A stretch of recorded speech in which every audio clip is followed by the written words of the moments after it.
In these times of uncertainty, it's all the more important that we keep collaborating, informing, and inspiring each other, so that we can be smarter and better tomorrow. Welcome to the Pakhuis de Zwijger livecast.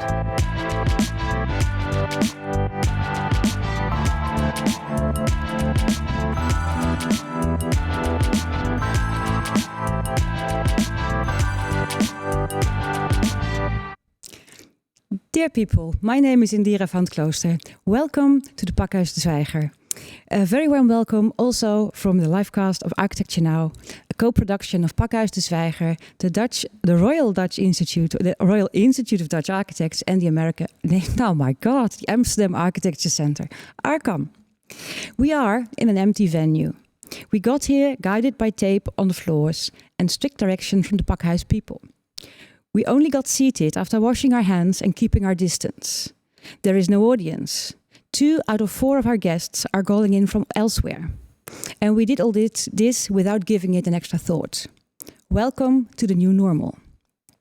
Today's topic is designing for the 6 feet society. Once we have come to accept the 6 feet reality, that all this is here to stay, at least for a while, what will the design brief be for the public space? For offices, schools, cultural centers and stadiums? What solutions have architects already devised for guiding the flow of people combined with social delusion? How can we shape a post-corona or corona-proof everyday environment? We have a wonderful set of guests for you, whom I will introduce shortly. But first, some pointers from you at home. You can join us by logging in through Livecast or Zoom, and then you can follow the options that you will find on your screen. You can pose your question in the chat window, and your questions can be general or can be directed to one of our experts. And the Pakhuis moderator will then pass them on to me, and I will try to get them together into the conversation. We only have an hour, and exactly an hour, so we will try to keep a strict pace in this time frame. And as you can imagine, the current affairs have affected the Pakhuis already and heavily. Please support them by using the Pay As You Like button. By looking closely at our immediate surroundings, we get an increasingly better feel for the 6 feet society. And we have collected some images for you. Market sellers have developed an endless set of 1.5 meter partitions, varying from tape or crates or to self-constructed barriers. Retailers are creating routing directions. The drive-in industry is rapidly becoming enriched with new concepts, of which the innovative concept of drive-through condolences is my highlight of the week. And social distancing can be fun too, as we have seen in the revival of balcony serenades or corridor bingo, so for example. The first half of this hour will be dedicated to the bigger design issues: spatial planning, mobility, crowd control, environment.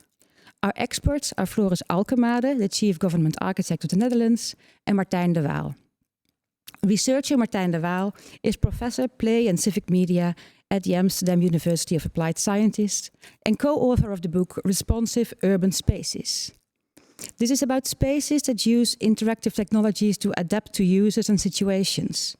He collected examples, beautiful examples, from around the world of lighting design, responsive installations, and art to influence walking routes, promote contact and safety, and create new spaces during off-peak hours in public space.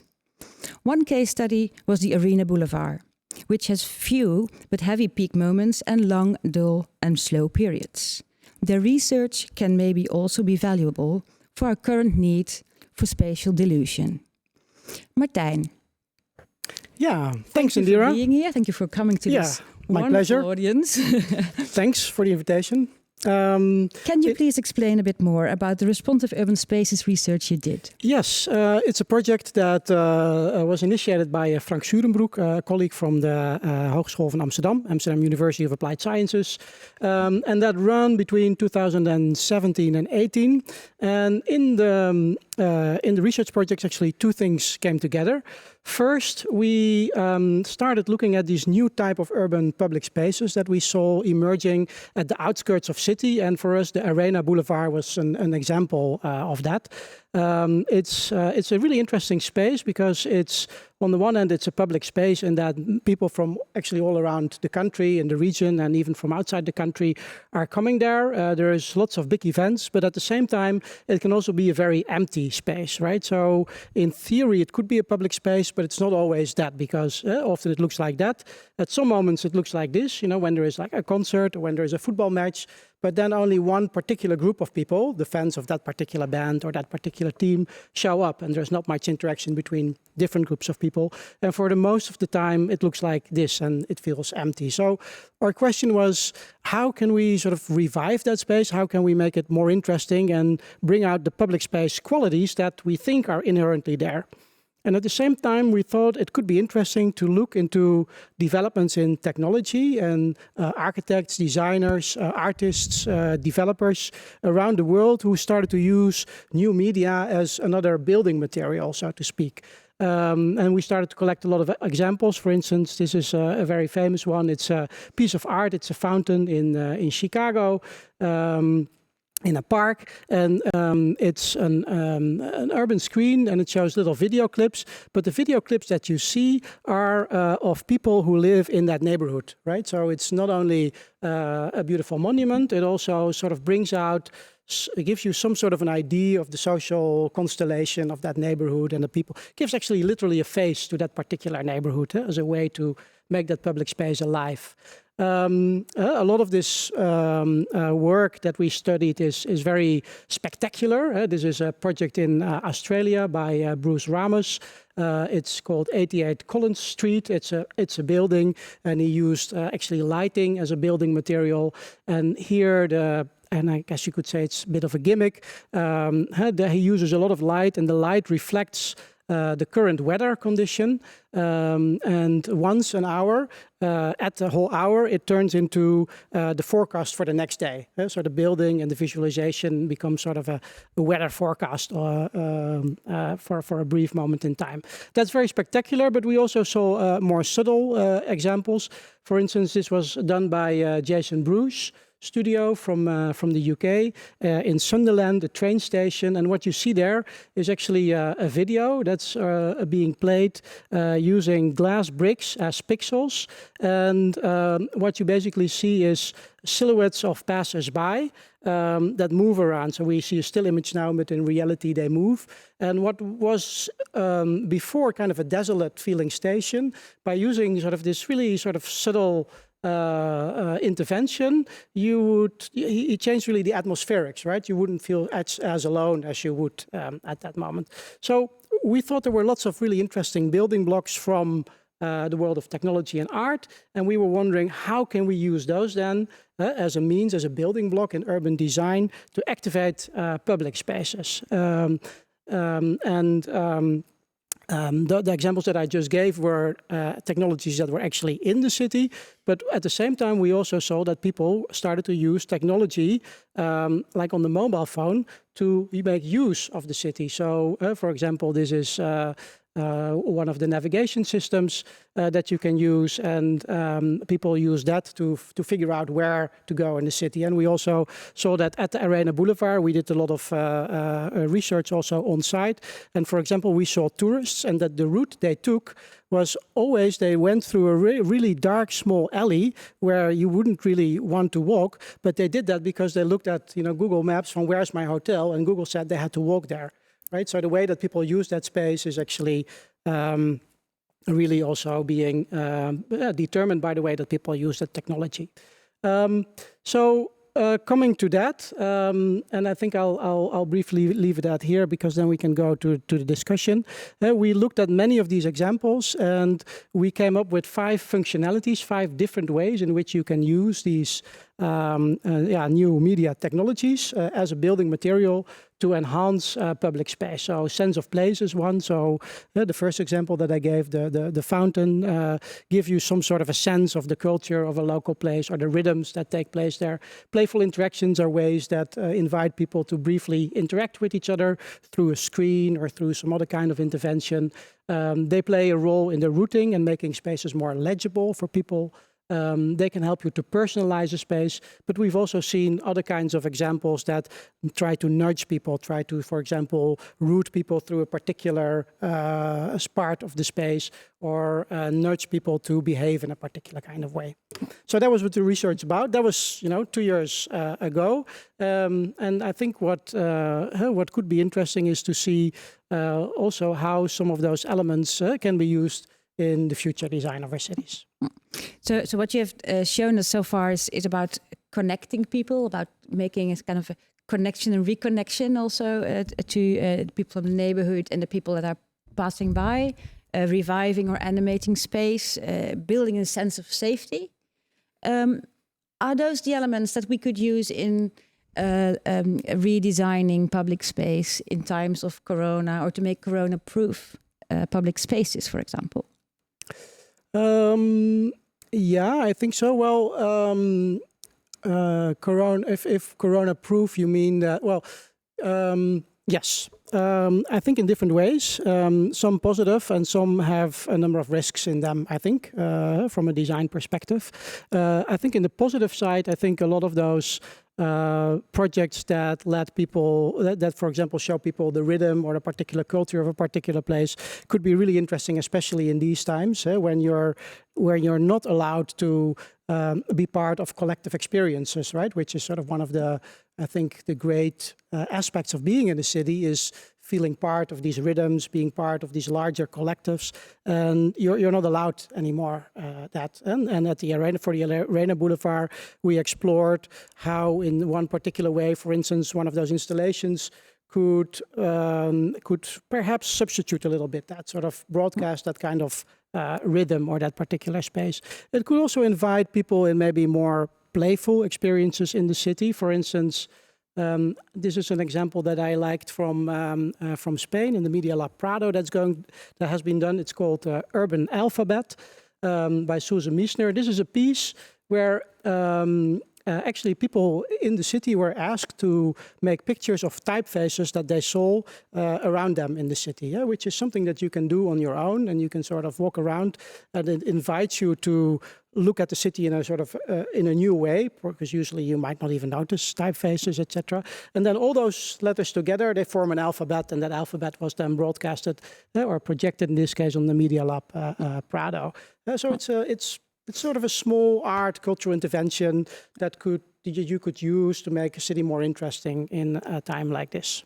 So these are examples based on art, on technology, on data and ICT, the means of. What specific role for architects do you see in this field of design? Well, what we see is that architectural studios and developers are interested in these things because in many cases they start to integrate them in their building plans, right? So it's one of the materials, right? You have brick, you have steel, you have glass, but you also have light as a material. You have screens that you can sort of put on the outside of a building or in the middle of a square. So I think it's an extra material that architects could work with. And if you look at these, so for example, an installation like this, it's also a spatial intervention because it does something with a facade that was actually a blind facade. And now because of this installation, it brings that particular place to life. So you can use it also in terms of thinking, how do I design the experience of a particular place? But something else that I think that architects can also do, and then that's more on the philosophical side. Of course, in architecture, there is a long history in talking about thinking through what is public space, what are the functions of public space. And I think architects can also contribute to the discussion about these technologies from that perspective, because a lot of these technologies are not brought to the city by architects, but by technology companies, right? And they often approach the city from a much more technological perspective, which often is about, for example, optimization, making things more efficient, gathering data as a business model, et cetera, et cetera. So I think there's also a role for architects in that aspect. Thank you, Martijn. And thank you for making reference to the long-term history of public space, because that makes it really easy to turn to our next speaker/expert, Floris Alkemade. Usually you would get an enormous round of applause, but now we have to just imagine that, but thank you very much. Floris Alkemade, the Chief Government Architect of the Netherlands. You will launch a new book tomorrow during an online talk with the Bali. And today he will offer us a sneak peek of this book called The Future of the Netherlands, The Art to Change Course. This is a book, of course, that was written before the corona outbreak, but it is still very, very suitable because this is the opening sentence of the book. The failure of our old systems happened on a global scale. From the collapse of ecosystems and climate change, the future of the Netherlands seems to be dedicated by developments that we no longer control and are up to no good. So this is kind of almost meant to also talk about the corona episodes. But the second observation is this. There are very few countries as well equipped to develop new knowledge to face this crisis as the Netherlands. We are a rich country, well educated, well connected, well organized, and blessed with world-class designers. So there is hope too. Floris Alkemade, what do you think are the major design issues in the 6 Feet society? Well, it's also a design question. Of course, the crisis now is, first of all, a medical one. But it also has a very spatial and social aspect. And of course, we are forced to back into our homes that more than ever now become our refuge. And our homes become the schools, the shops, the hospitals, our offices. And it's a very contained and condensed urban life that we now live in our homes. And it's this crisis is, of course, the triumph of the online world. I think the main design issue is how do we make our way back into the real world, and the real life and the outside world. And knowing that this virus is a very anti-urban virus. Cities, the urban life is based on congestion. Fighting the virus is based on exactly the opposite. And that, apart from all the tragedy, from all the traumas, from all the misery, is also a very interesting design question. So you say the question is how do we make back our way into the real world? But what if this is the real world? No, this is not the real world. This is a condition in which we first have to find out what really is happening with us, how we can deal with it. But it's not the thing we need to accept. I think that's true for every crisis, for every disaster. It's never the disaster alone that defines our destiny. It's the reaction to the disaster that defines our destiny, and that's the reaction is still to be defined. And I think once we have more clarity of what it means and in what way we really have to take care of our health, the next step will be, okay, but how do we live in our cities? How do we organize our country? Because it's something which has an enormous potential spatial impact, especially if this crisis will last for more than a few months. So the role of architects and urban planners and landscape architects is, of course, always to kind of accommodate safe and healthy and qualitative environments. But what new qualities or new capacities do you think this corona crisis needs from designers and architects? I think one of the main things is this is also a test of solidarity. And of course, solidarity, I usually call it the art of living together, is something which is being tested now. This crisis has a risk that it accelerates a kind of social segregation. This is a crisis where we can show who we really are and what real values we cherish. And in that sense, it's kind of stress test for what our society quality, society values really do mean. And interestingly enough, being so much related to spatial questions, architects, designers, scientists, artists have to implement more than ever the power of imagination. this is a crisis where we do not know where we go to. And that's a thing which demands for the power of imagination, for improvisation. And these are questions where actually architects, designers, but also scientists are trained to. And they are trained to be specialized in changes. Let's look at one of the slides you brought. One image in particular interested me. Exactly, it's this one with the different peripheries and city centers of Paris and London and the Netherlands. Why did you put this picture into your essay? Why is it important? Well, the Netherlands have a special urban condition. It's a very spread out form of urbanity. And here I compared it to the greater metropolitan areas of London and Paris. And this is 3 times the same scale, 100 by 125 kilometers, more or less the same number of inhabitants. But as you can see, the Netherlands really have a spread out form of urbanism, which has its own characteristics, its own flexibility.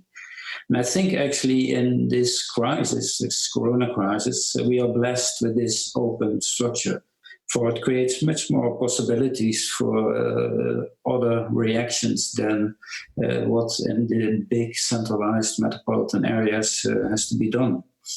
And in that sense, it's interesting to see how different countries are and in what way the Netherlands specifically now can react to this crisis. And I call it the emancipation of the periphery because I think the Netherlands has a huge potential beyond the Randstad only. It has a potential which often is too much neglected. And I think especially if this crisis lasts for longer, we will be so trained in online conversations, in online conferencing, that it might trigger people to live elsewhere. And that is a kind of rhythm of growth and shrinkage of our cities that is from all centuries. And we are going into the next step now. In your essay, you mentioned the big issues, the big global issues like climate change, environmental issues, but also the digital revolution. But the subtitle of your book is The Art to Change Course. Yeah. You brought a slice to illustrate that. What do you think is needed most to make this change in course that is obviously needed? Yeah, in the book I write about these Hadza hunters. These are the last stripes. And in a scientific test, they put these people in unknown territory. And they track them with GPS trackers to see what pattern they would follow. And the pattern you see on the right. And it's a pattern that you also see with a lot of animals. You see it in the new search engines of internet. And it's called the survival pattern. And what you see is that it's a pattern where the people, also the animals, change course all the time. If you do not know where to go, following a straight line is a deadly strategy. And this is where we are now. We have to follow this pattern. It's a survival pattern where you observe and where you have the capability to change course as soon as you discover a thing which is more promising or more interesting. And that the pattern on the right is a pattern which we have lost in our Western society. We are trained, we go from A to B in a straight line. This time, this crisis asks us the art of changing course. And that is frightening, that is difficult. It demands improvisation, it demands accepting insecurity. But on the same time, it's such a rich way of developing new strategies. And this is our future. So where does this start, this changing course? Because you also mentioned in your book how slow the building industry is, in fact. So where can we make a start with these changes? I think they started already, and I think we start them here and now. The corona crisis overwhelms us with an amount of changes that are imposed upon us. And I think the key issue will be that we do not only live with changes that are imposed upon us, but that we combine them with changes that we want, that we really want, that we need to do, to combine them with questions indeed as the climate change, as the declining biodiversity. There's a lot of changes needed.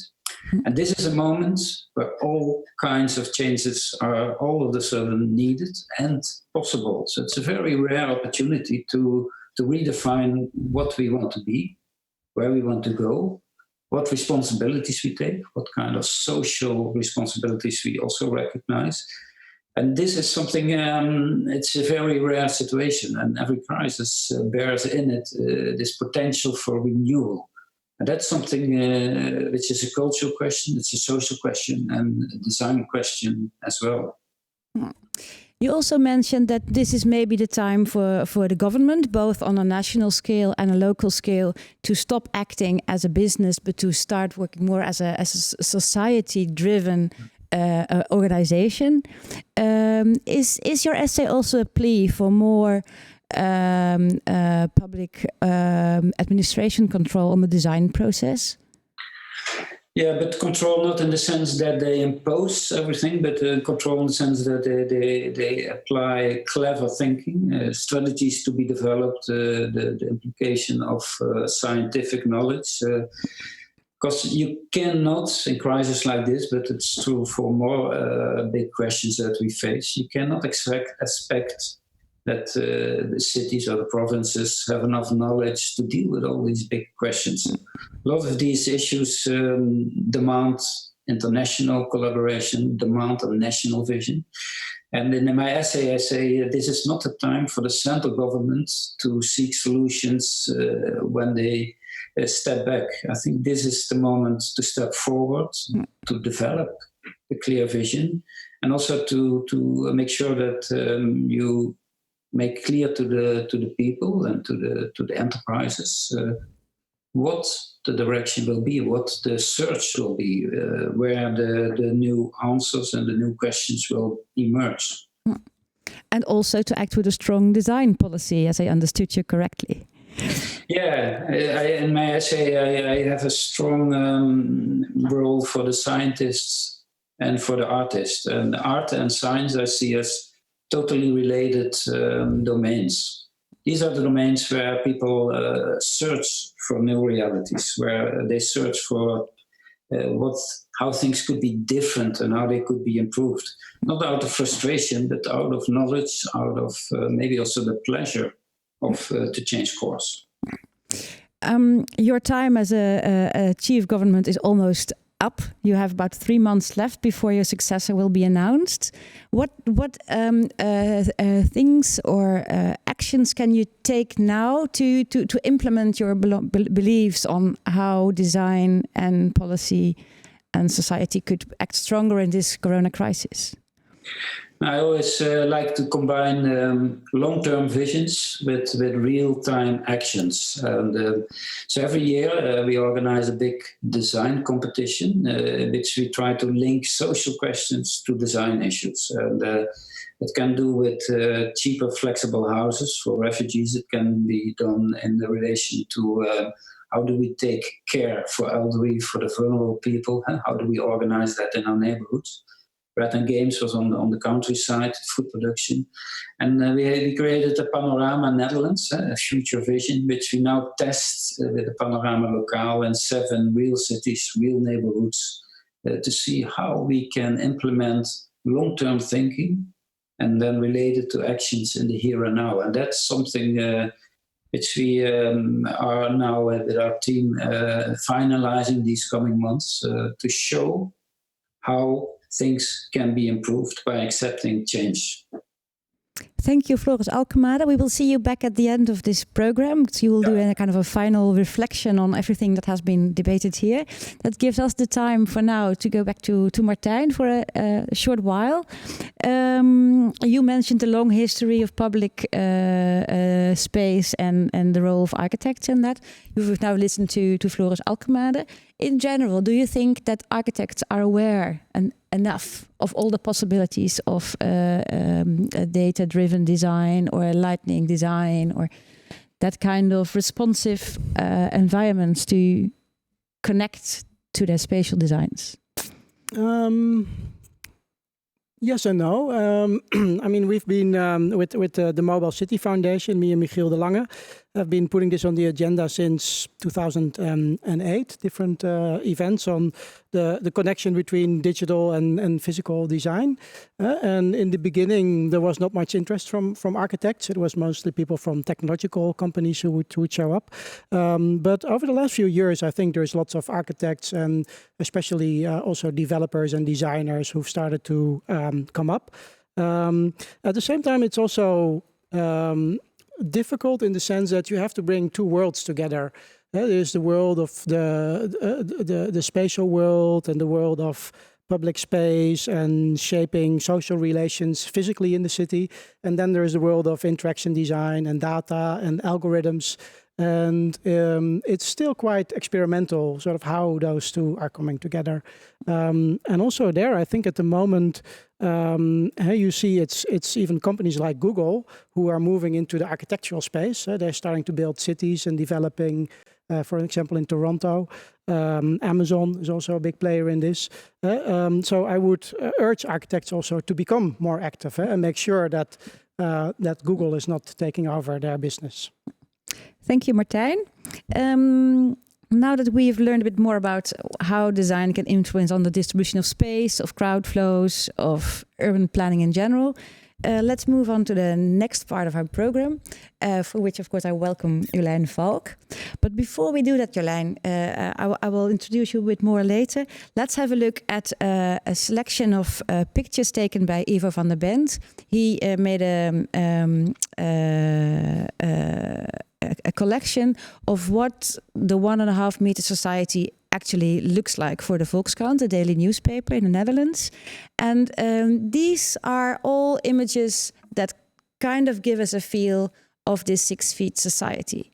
So it's about 3 shopping carts. It's about the width of a car. It's about benches. It's about fences. And the interesting thing is that although it is 6 feet, it doesn't look like it's a natural way of actually using it as a means to both connect and keep a distance. So let's have a look on how we can design on a more practical level this 6 feet society. Jolijn, you are the founder of Urban Echoes. You do design architecture and public spaces in city and landscape from a technical and a poetic approach.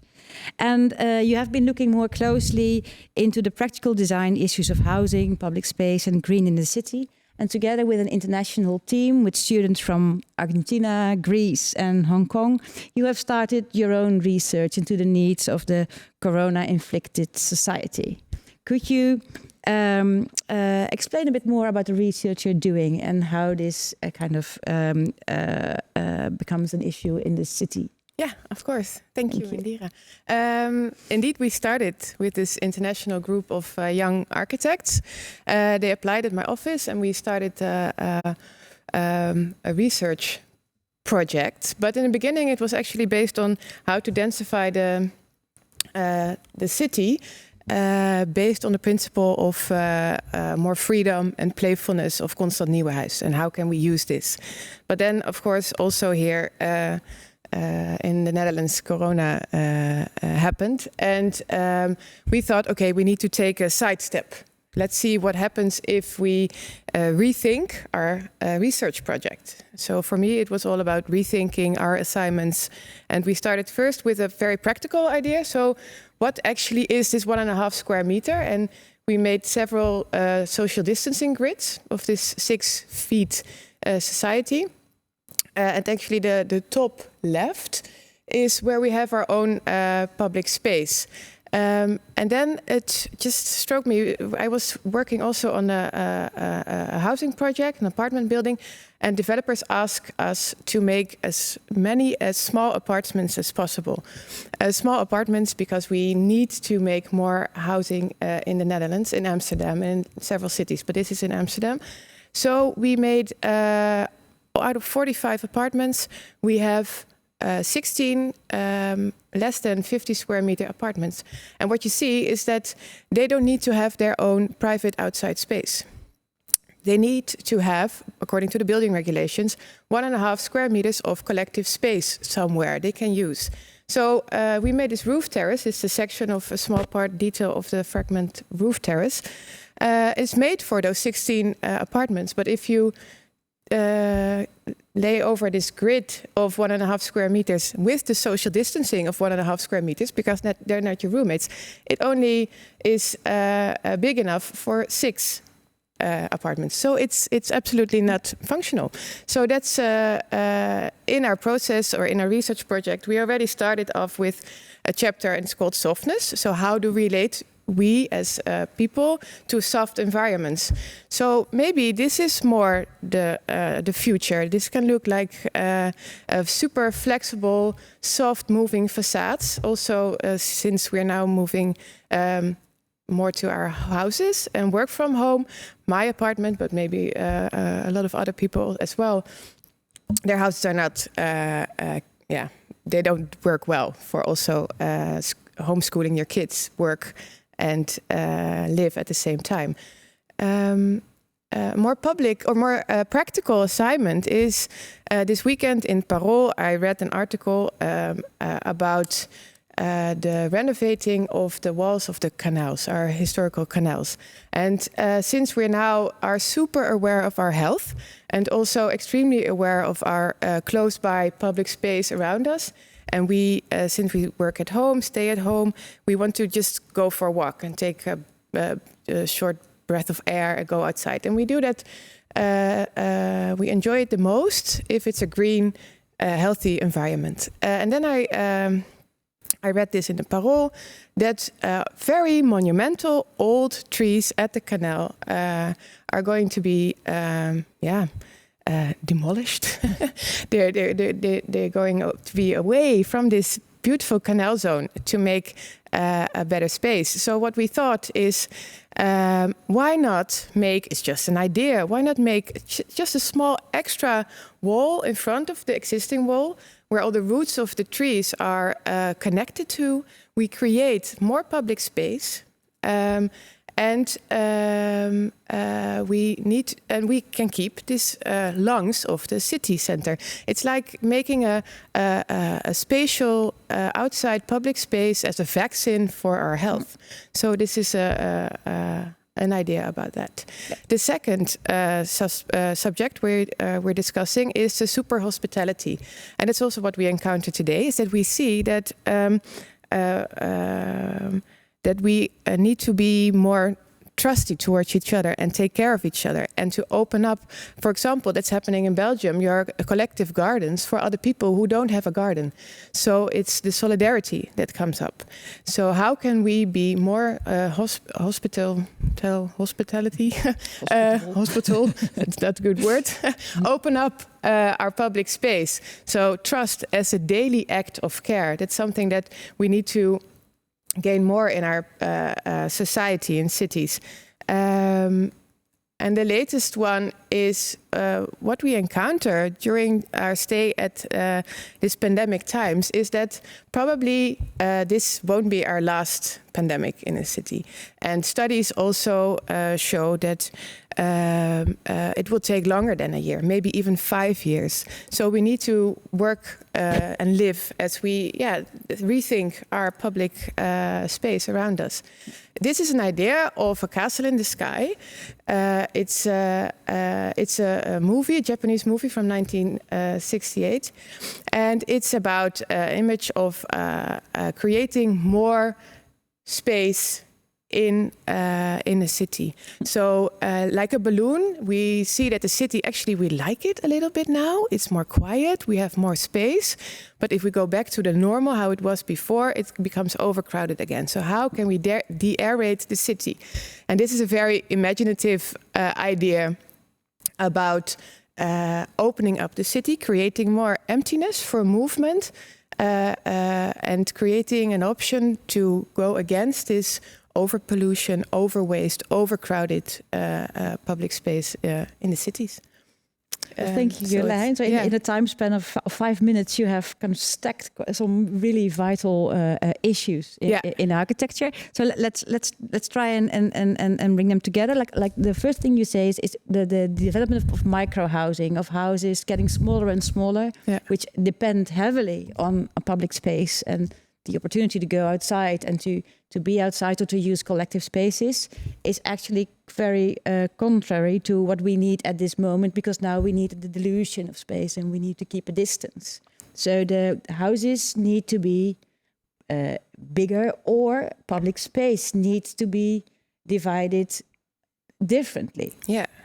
So that is the one topic you are working on, and the other one is how can we then bring more green into the city, or how can we get a better balance between nature and public space and mobility and people inside the city. Yeah. Well, it's how do you connect with these examples, these first drafts that you've been designing since the Corona crisis broke out, let's say, the outbreak? How did you connect to Argentina and to Greece and to Hong Kong? Which experiences from that countries did you use to think about these new concepts? Yeah, it is super interesting from the start, and that's also why we work together. But for example, if we Hugh, who's working from Hong Kong, she says you had a time before SARS and after. So the complete society changed. It's enormous. So the way we deal with each other, take care of each other, it's really, and also listen to the government, it's really, it changed a lot. As we also see what happened, for example, in Hong Kong, you get the deers on the streets, the animals take over. Here in Amsterdam, we have a lot of animals who actually are depending on people, like all the birds who want to have the fish from the market. And what I think is most important is that we think of the flexibility and not make this only the micro apartments, but think of how can we then again change this micro apartment and become more flexible, and in that sense also more future-proof, because this time will probably last for longer. Yeah. Thank you. Let's bring Oana Rades into the conversation. Oana, warm welcome to you as well here in our Architecture Now program. The concept that Jolijn Valk talked about, apart from the spatial concept, were trust and a new sense of collectivity and connection. And your studio of Shift Architecture Urbanism, you are an architecture firm that has been thinking about spatial concepts, of course, in general, but you've also been thinking about local market systems. I would like you to explain a bit more about what you have been designing as a reaction to this Corona crisis. But first, as we have a sneak peek into your own designed house, I couldn't help asking, because you designed your own house as a place you wanted to live in, never thinking about that your house would also be a place for homeschooling or your gym or your office. So now that you are there, what would you change in your own house if this would be a permanent situation? Partitions. Screens, tape. Yes. Good evening, and thank you for the invitation to be here. Yes. Our house is what we call a bit a vertical loft. So it basically has a very big void in the middle, so that actually all space flows everywhere, and there's a lot of visual connections between all levels, but also sound connections. And in normal times, this would bring about 5% friction, like we say, or like Van Klingeren, the architect from the 70s, used to say, which we always thought it's kind of this friction, which of course happens because of different activities happening in the same time. We always thought it was kind of cozy, and it gave us the feeling that we are with all of us in a house. But yeah, of course, it was not meant for using the house to simply day in, day out run an office. So lately, of course, it the percentage of friction has grown dramatically. So we want rooms. We want not so much flowing space, but rooms. So, of course, I think it's about flexible partitions, flexible compartmentation ways in order to, let's say, still have, if wanted, that kind of big open space, but in the same time be able to enhance let's say the properties of a space so that it can also function as a home office in this case. Let's move on to your market concept, because that's also about partitions, right? Yes. So actually, this project started with our observation that in the current effort within the shutdown to distance ourselves physically, actually the moment when you purchase food, that's I think the weakest link, because we realized from the first day of the lockdown and going to the supermarket that actually the supermarket is hardly made to cope with this 6 feet distance. I mean, often the aisles are by far not that size, and there's many people. There's difficult to control what people do. There's many people touching the same products, and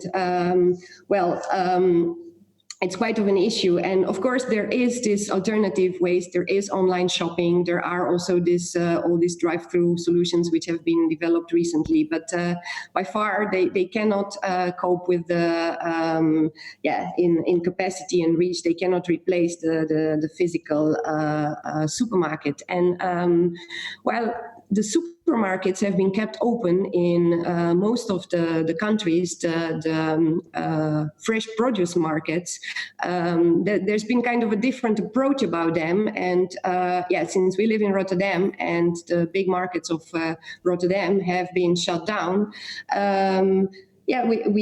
so from also some kind of personal frustration, we thought, how can we look and how can we, let's say, try to rethink them in such a way that the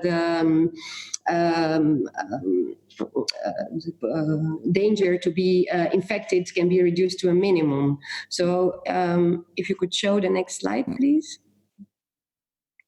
So actually, we looked at these are the 3 big centralized markets of Rotterdam, and so we looked at ways. How is it possible to instead of these centralized markets which attract a lot of people, how is it possible to disperse them, and so from large to go much more to local and small scale, simply because we thought it's the market actually which it's most of the time open air, so the danger of contamination is smaller than in a small place, and the market is of course made up of flexible and mobile units, so it has a very big potential of flexibility.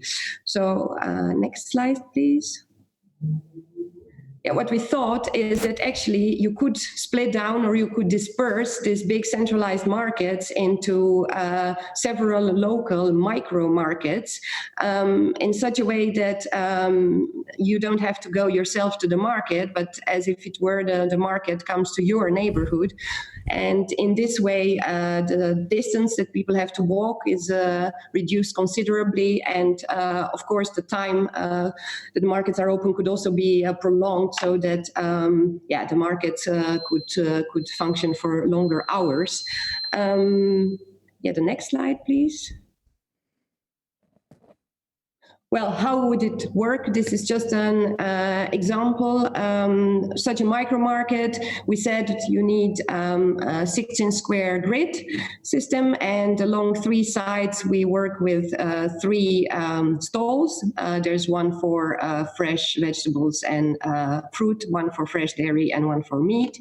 And there's 1 person in each square, and the grid can hold maximum 6 people at a time, so that movement is possible.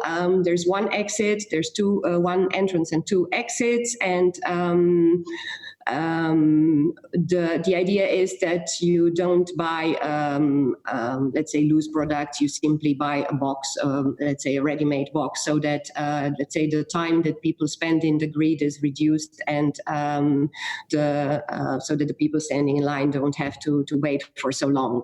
And the last slide, please. Well, and how to realize it? Well, it's all very simple, fast, and effective, because this is thought for, let's say, the first days of a shutdown. Well, it could still work now, because in Rotterdam the markets are still not open. But as you can see, it's very low-key design. It's about tape on the asphalt. It's about this standard crowd managing fences that each municipality has, and also the idea of which stalls would be in which place. This could also be done by the municipality in cooperation with the market managers of the current markets. So looking at this proposal, it is about the division of space as well, but then on a smaller scale. So how is it different from, for example, like you have these food wagons, like food trucks that go through the streets where you can go, like driving shops that you can pick up your stuff. How does this collection of small markets add to the maybe the public space vivacity, or the use of public space to make it like lively within the limitations of a corona time? Well, I have to say our first concern was to improve the infrastructure of food distribution. So in the first place, we really looked at it as a way to distribute food and to make it efficient, and using the existing market traders, which are right now, let's say, at work in Rotterdam, and which at this moment cannot sell their products here. So in that sense, it is especially looked as from the point of view of, let's say, efficiency, even distribution, and as much as possible, let's say, not giving, preventing the virus to spread. So it's very utilitarian. We could, of course, as the measures might get loosened up, we could look at several other aspects that could, let's say, also get at a social level stronger. But I do think that maybe you do get the feeling that you sometimes get at the stalls where they sell oliebollen for Christmas, for New Year, that you meet your neighbor. So that there is a social component, definitely. But I have to say, our first concern was to realize a piece of infrastructure, actually. Jolijn, let's move to you. Could we combine this concept of micro markets, local economies, with your concept of the canals, for example? If we widen them a bit, and if we use the walls, could we maybe also program them with these type of Well, if you look at in Paris at the Seine, for example, they also made them open. They opened it up as a public space, and they, of course, made a lot of these stalls. But it can be food market spaces. I think it's very important to open up more for pedestrians and cyclists, to really make this public outside space and use it as a vaccine. So we need to have more outside space. And use this opening up of public space is actually also in line with what's happening, for example, in Vienna, in Milan, as we heard today, Budapest, Vancouver, where ways usually for cars or roads for cars are now opened up to pedestrians and cyclists. This is a movement that you strongly approve of. Yeah, because that's actually the rethinking we need to do at the moment, is rethink our previous design studies. So also at the canal zone, we need to rethink it and be open for change and see what do we need to change, and not think. That's also my letter to the Parool, which was published 2 days ago, was don't think in the straight line. Also that Floris is mentioning about. But take your chances at the moment. Thank you so much. Because of the time, I think we have to close off within 5 minutes, Floris. I'm also looking at you now. We asked you to kind of summarize after this talk a bit more about the role of architects and what we can do. First of all, very briefly, because here in this empty venue, Corona seems quite far away. But you live in Oudenrode, which is more or less the heart of the Corona crisis. And how do you experience the presence of Corona in your everyday life at the moment? Yeah, it's indeed. It's a village in a hard-hit region in the south of the Netherlands, and the deaths here are not abstract numbers. A lot of people you know, and especially the stories of people who died forcefully in isolation. These are really heartbreaking. Dying is also a social event and something you need to share with those people you know. And dying in isolation in these numbers is something which really hits the community heart. At the same time, and that's what you see on more domains, is that it also creates and strengthens the bonding amongst people. Reference have been made quite often lately that every big pandemia also brings changes into the city, like the Black Death, for example, brought us paved streets and city walls. Cholera in the 19th century brought us sewage and running water systems. The garden cities are also health-driven to a certain extent. SARS, on the other hand, mostly brought us crowd control and testing and lockdown strategies. What do you think will change Corona for our city? What will be the first thing that we will be seeing in space? I think the interesting thing here is that it will make us revalue what we find in public space, but then basically in every public function. What does it mean to be a university? What does it mean to be Pakhuis de Zwijger? What does it mean to have a shopping center? All these kind of interactions of our social life, of our city lives will be redefined. And I think there are two possible outcomes, and that's what you see after most crises, that as soon as the crisis is over, people have an amazing capacity to forget whatever they had witnessed, and that they go on as before. There's also another possibility that this crisis is more serious, more long-lasting, and that a lot of things will change.